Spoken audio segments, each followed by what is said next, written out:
Thank you. Thank you all.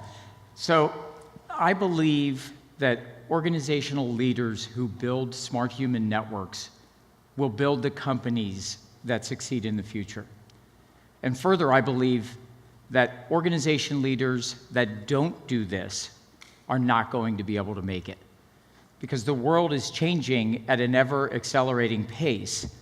And there's a couple reasons, a couple big themes, and I'll talk about those and explain why smart human networks will get us there. But let me give you a quick definition. So a smart human network is a network where people are connected together digitally. So we've got humans and machines that connect, and we connect them together in purpose-built groups.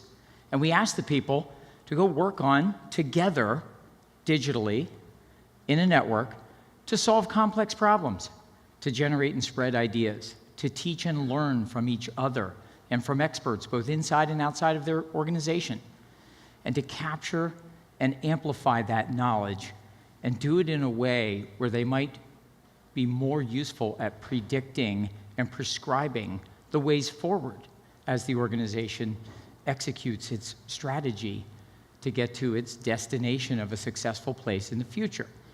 So there's two trends that are getting in the way, and the first is this idea of artificial intelligence. So we hear everything, and I'm sure you hear that robots will soon be running the world, and humans won't have a role to play in this world.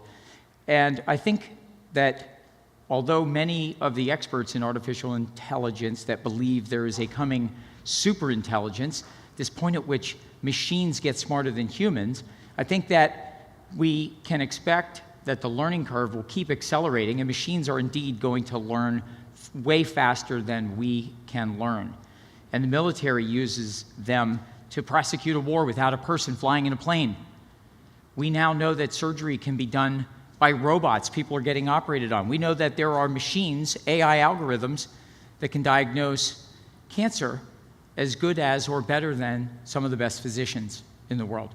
And think about our lifestyle changes if and when inevitably autonomous driving vehicles enter our lives and robots in the form of Alexa or Google Home enter our home. And so this march forward is continuing a relentless drive of technology. And many people, again, they believe that machines will take the future. I believe that humans with machines working together in a symbiosis will create the future and create profoundly different, radically different changes for humanity. So let's talk about how you get there. The second issue is that the pace of change continues to accelerate.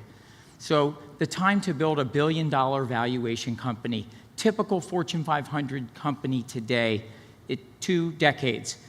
That curve continues to get shorter and faster. Organizations are building from startup. Imagine you could have an idea today, and by 2020, have a $1 billion valued company. And I'm guessing that that will happen. By the same token, how is change impacting large organizations? So look at the lifespan of an S&P 500 company. You see that in the past, that lifespan was over 60 years. So an organization made it and got really large, and they lived in a stable world in which you continued to stay a large company, competitive. Today, that pace has been cut by 2/3. It will continue to get tougher. Organizations that learn and adapt faster than their competitors by building smart human networks of people and teams that work together and work with machines are going to be the winners of the future. So let's look at how good are we at management? Management, leadership, the people that actually run the business. Let's talk about the human side of change. So I'd like to walk through a little bit of the literature together to see what we can find out about how well we're doing in the practice of management. And so there's no one better than Gary Hamel, esteemed professor from Harvard and London business schools. He teaches at both, writes bestsellers, and he's one of the preeminent authorities on the practice of management. And so, as you can see, he believes that the time is now for nothing less than a complete revolution in the practice of management. So it's time for a revolution. we'll look to Mckinsey Company. Mckinsey Company is the leading management consulting organization in the world. They've done more work on defining strategies and working with organizations to take those strategies and implement them. And what they have concluded, and they published this in 2017, so this is fresh this year, is that you have about a 30% chance if management has a vision for the organization. If you have a vision and you say, this is where we're going, and we want to take everybody on a journey in the organization to get to this destination, this future place, our Vision 2020, wherever we're taking the company, we have about a 30% chance of making it. And that's if we use some of the best consultants in the world, the best strategy, the best strategic thinkers on earth. And is that getting better? No, it's getting worse. So we've not, despite all of the technology, we have not been able to bend the curve. The learning curve is exceeding our ability to execute strategy. So, at the same time that we're pursuing that, what else has been going on in business? Organizations have been delayering. They've been getting more efficient. How do they do that? By cutting out middle managers and flattening the organization. As a result, the average individual contributor in a business, a person who's not a manager that does work, they have to work with 10 different people to get their job done on any given day. And these are 10 people that do not report to them. So this whole new thing has driven this idea of collaborate or die. If you can't work with other people and have influence without authority and work on teams without the authority, you can't succeed. So we know we've got to work with 10 people to get the job done. But here's the confounding factor. 7 out of 10 of them don't know what the strategy is. So even as we're working together, we can't even define as a group where it is we're headed. 7 out of 10, this is a large study.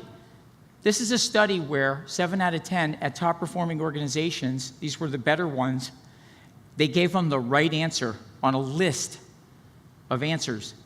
And employees could not pick the one right strategy out of a list that was the strategy for their organization. So we got to work with 10 people that don't report to us. 7 out of 10 don't know what the strategy is.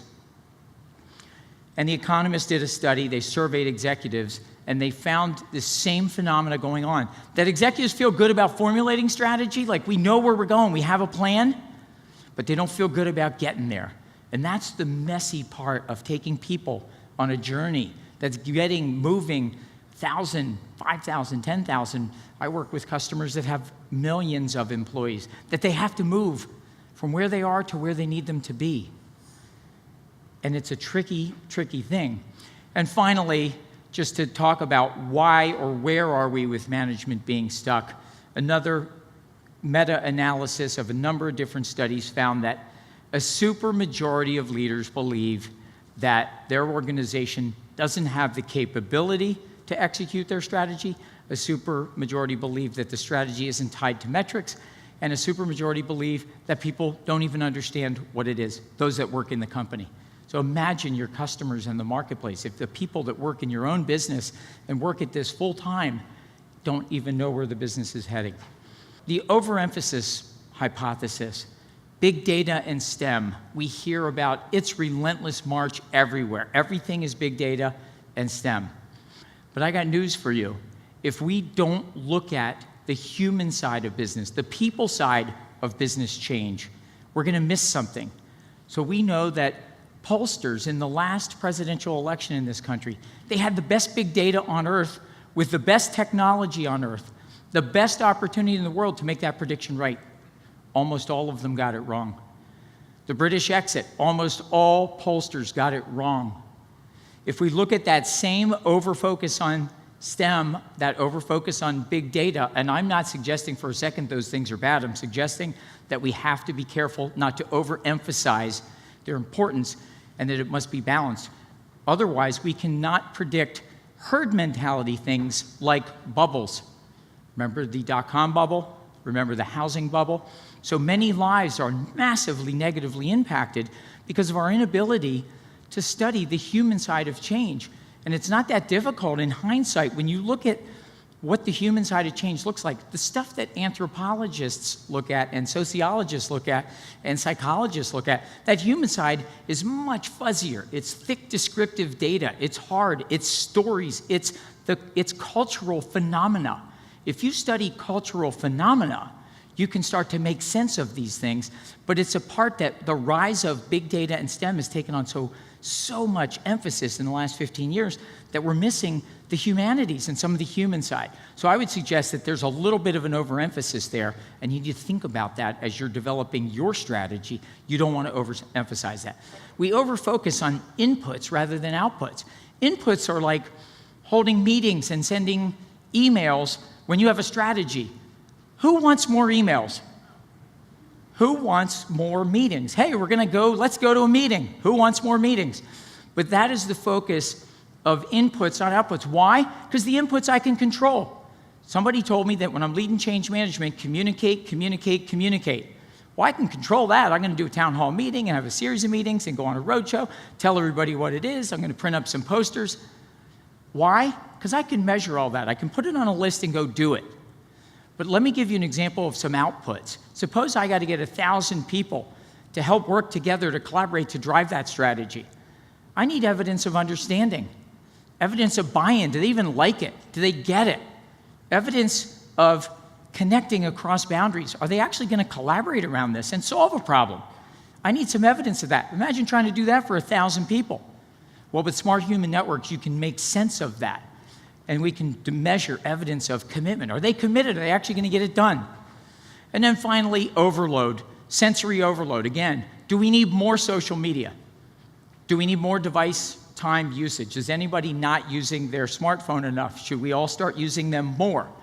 I would suggest the answer to that question is we're overloaded. We have sensory overload of new media, sensory overload of social media. It's happening. And it's making us shallower, it's making us less social, and it's making us more depressed. Those are facts proven in research and evidence. And then the other one I just call system overload. The system's overload. My company, we have too many initiatives, we're focused on too many things, I got too many things going on, I'm getting too many emails, I'm over-surveyed to death, I can't take on any more work. You've delayered the middle, I'm doing more work, I can't do any more. People are reaching system overload. So these are the 3 hypotheses, and they all have the same thread in common. What are you doing to think about the human side of business and change? And so we know that we learn alone and in groups, and we learn in ways that are formal and informal. This is how we learn. From kindergarten through 12th grade, this is how we learn in college. This is how we learn over our lifetime. But let me tell you what's easy. It's easy to tape some speeches, put it in content, put it on a server, and stick it in the left hemisphere of this picture. The left side is things you do alone. It turns out that connecting people to content can be flat, it can be boring. It's hard to pay attention, it's hard to stick with it, therefore it's hard to learn. So you can ask senior leaders from large organizations, and I do this every day, what are you doing to drive your strategy? We have a TV channel that looks like YouTube with all the senior leaders made tapes of their 1-hour presentations. So there's 40 hours of videos on there, thousands of emails, posters, newsletters. Does any of that work? We know the answer. But if we move over to the right side, it's about connecting people together in purpose-built groups to engage in dialogue. And we use that content. Let's say there's some strategy content. I want to teach you 3 things today. We use that content as a lens through which these people have a conversation. And they do it online. They do it with technology. You can have that conversation. You can participate in this global dialogue if you have an organization with people that are separated by geography. They can get on their laptop. They can get on their tablet. They can get on their smartphone. And they can participate in that dialogue. And we can do it in formal ways with an expert that walks the group through. And we can do it in informal ways that say, we're leaving you in an environment that's unique to our organization where you can engage in structured dialogue, structured conversation. Because it's through dialogue that we go from vision to shared vision, and only dialogue. And you know what I love about dialogue? It is a 2,000-year-old technology, and it works better today than it's ever worked because we have these incredible tools. We have incredible technology. that we can connect people together and have them solve complex problems, generate and spread ideas, teach and learn from each other and experts. In purpose-built groups, we can capture and share that knowledge, and then we can use artificial intelligence and natural language processing to mine the data. So now we're doing a blend of the human side. We're engaging humans. We need hearts and minds. They have to engage in finding the way forward for your business. They have to engage in committing to the strategy, deeply understanding it, and then translating it for their geographic region in the world, for their part of the country that they work in, for the business unit or segment or area of the business that they work in. And large organizations have to grapple with all of this. And with analytics, when we're managing structured dialogue online, we can mine all of that information and find the patterns and themes of what's going on that might allow us to accelerate, and barriers that might be emerging, things that we're not capable of doing, or barriers that are arising that are giving us fits and starts in executing the strategy. If we can analyze that information, we can find our way forward, but we've got to empower smart human networks, connect them together. We've got to create the conditions and shape the environment for that conversation to happen. We need to implement a 2,000-year-old technology. All the bits and bytes on the technology to do on social media today inside your private organization, we all know there are lots of ways to do this. But I would implore you that you must focus on the human side, and you must engage everyone in a dialogue. And when you engage them in dialogue, and mind you, this is not telling them, and this is not surveying them. Some people confuse those two things. It is dialogue, not monologue. Communications like this one is monologue. It is one way. Engaging people in a dialogue is how we take them from vision, my vision, to shared vision. Something that we do together. Shared vision of a common problem that we might want to solve. So an example would be, give you three, Dow Chemical needed to find ways to drive efficiency gains in advance of the merger with DuPont. And they connected a group of people together, and they had an interesting hypothesis that millennials would engage in this new social way behind their company firewall, and that baby boomers wouldn't. They were surprised to find out that they found nearly $100 million in efficiency gain-finding ideas, that millennials loved the new environment, and baby boomers used it and liked it just as much. And I would argue it's because you engaged their hearts and minds in dialogue. Coca-Cola used this process and this method to find access to fresh drinking water around the world. And I'm reminded of a time when a new piece of research came out, and all of a sudden, within hours, they had 57 pages of dialogue going through the social media. 57 pages of people thinking about it from Beijing, from South Africa, from Mexico, from Spain. So thank you all so much for your time, and please let's build smart human networks for the people side of business change. Thank you.